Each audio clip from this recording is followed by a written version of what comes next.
ओबाड़ो भरिसां कंगल बिरादरी के बिन धुरियन में झेड़े दौरान डंडा लगण सबब 5 ॼणा ज़ख़्मी थी पिया आहिनि। इन हवाले सां वधीक तफ़सील ॿुधाए रहियो आहे ग़ुलाम अली रिंद। जी ग़ुलाम अली, छा तफ़सील आहिनि इन हवाले सां? हाँ जी बिल्कुल, मां तव्हांखे ॿुधाईंदो हलां त उबावड़ो भरिसां ॻोठ दाइम ख़ान जे रहवासियुनि गंगल बिरादरी सां तालुक़ रखंदड़ ॿिनि धुरियनि विच में झेड़ो थी पियो। झेड़े में डंडा ऐं कुहाड़ियूं लॻण सबबि 5 ॼणा सख़्तु ज़ख़्मी थी पिया। ज़ख़्मियुनि जे वारसनि नूर मोहम्मद गंगल, फज़ल रहमान गंगल, इमदाद गंगल, इलाही भाई गंगल ऐं ॿियनि वॾी आंग में तालका अस्पताल उबावड़ो ऐं डॉक्टर निसार अहमद सुमरो, डॉक्टर अब्दुल रऊफ़ गुरगेज ऐं उबावड़ो पुलिस ख़िलाफ़ एहतजाज कयो आहे।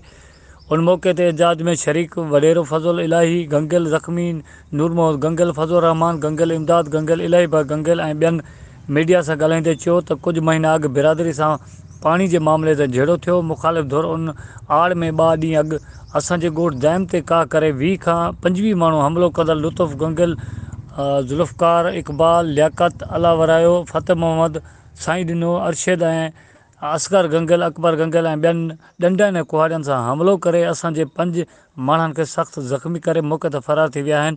अहिड़ी फ़रियाद असीं खणी तालका अस्पताल उबावड़ो थाणे ते करण लाइ पहुतासीं त उबावड़ो पुलिस इलाज लाइ लेटर ॾेई तालका अस्पताल उबावड़ो मुंतक़िल करे छॾियो, जिते डॉक्टरनि पारां तिबी इमदाद ॾियण बाद हिकु ज़ख़्मी अब्दुल रज़ा गंगल खे ॻणती जोगी हालत में सखर अस्पताल मुंतक़िल कयो आहे ऐं डॉक्टरनि मेडिकल सर्टिफिकेट ॾियण खां इनकार करे छॾियो आहे।